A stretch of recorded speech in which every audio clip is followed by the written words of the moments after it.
ஆளுமைமிக்க அரசியல்வாதியாக pure politics பயிற்சி பட்டறை, நேரடி இணைய வழி வகுப்புகள். உங்கள் சீட்டிற்கு முந்துங்கள்.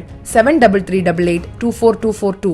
மக்களவைத் தேர்தலில் மோசடி நடைபெற்றதாக காங்கிரஸ் எம்பி ராகுல் காந்தி கூறியிருந்த நிலையில் அதற்கான ஆவணங்களை அவர் சமர்ப்பிக்குமாறு தேர்தல் ஆணையம் நோட்டீஸ் அனுப்பியுள்ளது.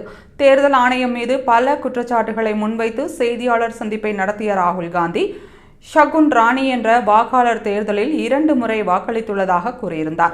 அது தொடர்பாக ராகுல் காந்திக்கு தேர்தல் ஆணையம் அனுப்பியுள்ள நோட்டீஸில், ஷகுன் ராணி அல்லது எந்த வாக்காளராக இருந்தாலும் அவர்கள் 2 முறை தேர்தலில் வாக்களித்தார்கள் என்ற முடிவிற்கு வர பயன்படுத்திய ஆவணங்களை தேர்தல் ஆணையத்திடம் சமர்ப்பித்தால் அது குறித்து விசாரணை மேற்கொள்ள நடத்தப்படும் என்று தெரிவிக்கப்பட்டுள்ளது.